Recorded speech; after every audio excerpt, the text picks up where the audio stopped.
to cut off their testicles. It's pants, it means it's horrible. Japanese, I knew you were related to us. Hi guys, it's みっちゃん。カリフォルニア在住歴10年、日英バイリンガル、英語大好きなみっちゃんです。突然だけど、アメリカ英語とイギリス英語ってそんな違うの？正直変わんなくない？って思ってる方、変わります。実は発音だけじゃなくて、単語やフレーズでも、この人イギリス出身なのかなって思うことがあるんです。今日はその疑問が当たってるかを解明していきたいと思います。ということで、今日はアメリカ英語とイギリス英語を比較していきます。イエーイ！ちなみに私はアメリカで約10年間過ごし、普段からアメリカ英語を話しますが、日頃からがっつりイギリス英語に触れることはあんまりありません。ずっと学んでみたいと思っていたので、この機会にぜひイギリス英語ネイティブの人に教えてもらおうと思います。そしてぜひ私と一緒にみんなにも学んでもらえたら嬉しいなと思ってます。今回の動画ではどっちが上、どっちがいいっていう話をするのではなく、どんな違いがあるのかを見ていきます。でも待って、イギリス英語のネイティブが全然周りにいない。どうする？そんな時はCamblyを使っていきます。ということで、今回はCamblyとのタイアップ動画です。Camblyは世界中のネイティブ講師と24時間365日、いつでも話せるオンライン英語教育プラットフォームです。出身やアクセントで講師を選べるのがいいところ。ウェブサイトから好きな講師を選んで予約するだけで、ネイティブという会話ができちゃいます。早速今日はイギリス出身の講師を選んでみましょう。ということでこちらイギリス出身のジョン先生。早速イギリス独特の表現について聞いていきましょう。If you describe someone as knackered, they are they're exhausted. They're completely exhausted. But also, if you knacker something, it literally means to take their manhood away. To cut off their testicles. So, yes, I know. And you see now, so that's British humour. You say, I'm knackered. It's like you're saying, I'm really tired. And also, I'm so tired, I'm no longer even a man sort of thing. Oh, so that's I know, but that is British humour. It's dry humour that a lot of people would never get. They'd never get it. But underneath, there's humour underneath. Yeah, there are some things that do are specifically British, which other people don't sort of get. If you don't like something, you say, that's not my cup of tea. It's just not something that I really like. Yes, you get the idea of the little finger in the air. It's very British. It's very British. Don't really fancy that very much. It's a very polite way of saying, that's not quite for me. Thanks very much. Yeah, that's a good one, and that's very popular. I like it. What else have we got? We've got storm in a teacup. If you're having an argument with someone and they found something that is really small, and they've built it up to be really, they imagine that it's far more important than it really is. We say, this is a storm in a teacup. This doesn't matter. Get over it. It's fine. Relax. Just chill, because it's really far less important than what you're making out. So get over it. It's a storm in a teacup. There's nothing really going on. Nothing to worry about. Exactly. Shades of have a cup of tea and you'll feel better. So in other words, you're saying you're making a big deal out of it, like that. Absolutely correct. Yeah, perfect. Perfect. Well done. Have you heard of the expression "I'm gutted"?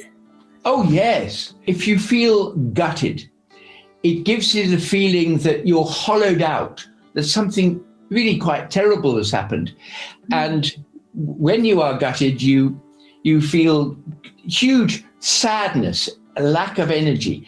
Something really terrible might have happened, like someone dies, or loses their job, or some terrible thing happens to a friend or a person that you know.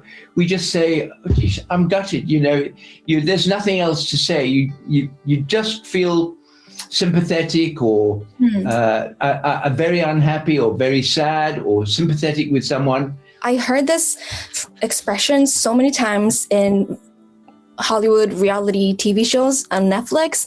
It was a British idea. British Gutted. contestants. They were saying, "I'm gutted" when they didn't get their crushes. When they Absolutely. didn't get Or I'm gutted when such and such an actor didn't get an Oscar. They deserved it, you know, and it didn't happen. Devastated. Yeah. It's devastating. 続いてはものの呼び方の違い。 French fries. French fries. Oh, French fries. Well, French fries, we call chips, of course. We love our fish and chips. Incidentally, when I was young, we didn't call them fish and chips because they cost 6p. We called them fish and six. 6p? 6p. So you'd go into a cafe, to a fish and chip shop, and say, "May I have a plate of fish and six, please?"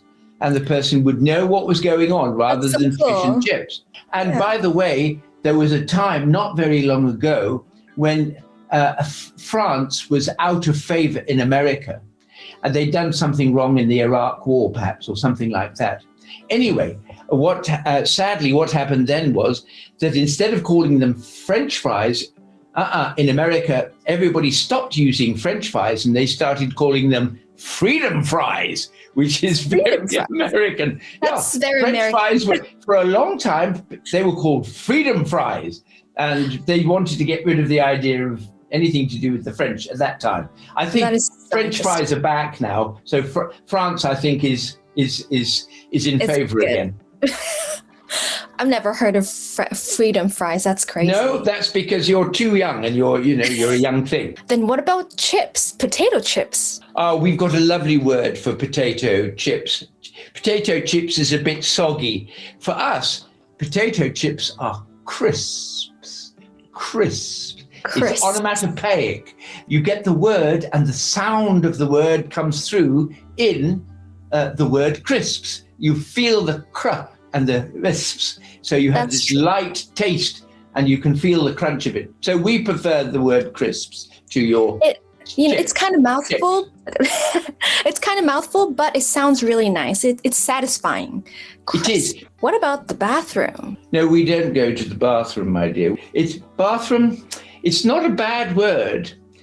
We use the word loo. Now, Loo. The loo, we go to the loo, and that's a sort of informal word, but it's respectable. But in high society, the one word you don't use for bathroom, American bathroom, is the word toilet. In polite society, you talk about going to the lavatory.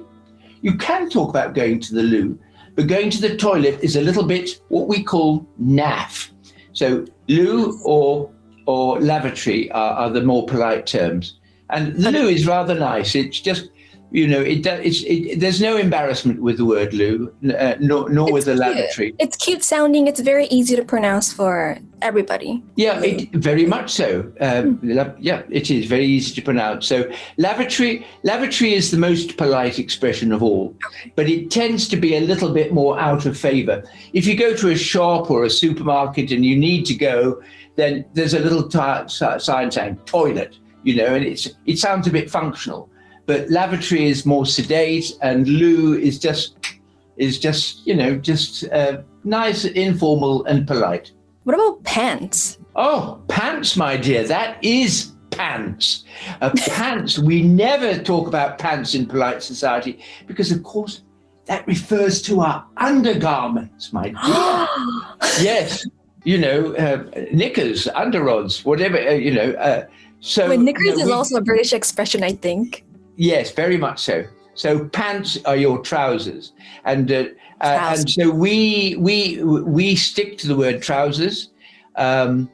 Slacks for girls, ladies. Mm-hmm. A little bit old-fashioned, but ladies use the term slacks. Just a nice loose-fitting, as the name suggests, it's a slightly loose-fitting pair of trousers for men.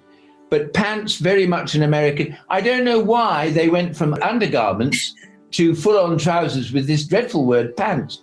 That's true. And now pants means a sort of, if something is pants, the young guys say something is pants. It's horrible. It's not right at all. So it's not. Pants is not a great word. It's pants. It means it's horrible. Oh, that's funny. In Japanese, we call underwear pants as well. So I believe so. Yes, absolutely. Well, therefore, there must be a link. Something has moved across the oceans and you've taken on.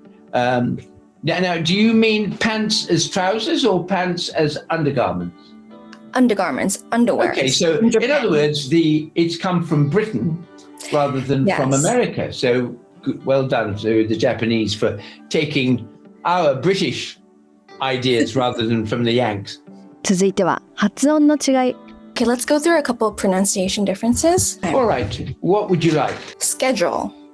No, my dear. Not schedule, schedule. Schedule. Schedule. The schedule is nice and easy. Thank you very much. Now, you guys say leisure. We say leisure. We say leisure and leisure. That's a good one. I love this one. Missiles. Missiles. Yeah. Oh, we send this missile over to the Middle East. We go for the full missile. Missile. We call it. Missile. So missile rather than missile. Okay. Missile, both missile and leisure, we both have those words in Japanese. We say them actually in Japanese as well. Leisure, missile. So oh, really? We love British accents. Well, yes, so it appears. The Europeans interacted with the Japanese for 500 years or so, off and on, here and there. Water. You don't mean water with a D, you mean water. Water. Water. May I have a little water, please? And notice I say all my consonants and vowels. I say water and not water. A Cockney from London will say water, water. It's a guttural stop where you actually stop the supply of air and it stops there. Water, water. It gets as far as there. Water comes out, but water, the sound stops here. Water. Water. So you've got water in English and water in Cockney. So you have different accents within the UK. You have different accents within the country as well, yeah. Tomato. Tomato, my dear. Tomato. Tomato. Peel the tomatoes. Tomato. That's actually how Japanese people say it in Japanese too. Tomato. Oh God, you Japanese, I knew you were related to us and not to those Yankees over the other side. What about potato? Now, you say it with a D. You've got potato. But we actually open up and we have the potato with a T. So it's a potato. Absolutely correct. Potato. Okay.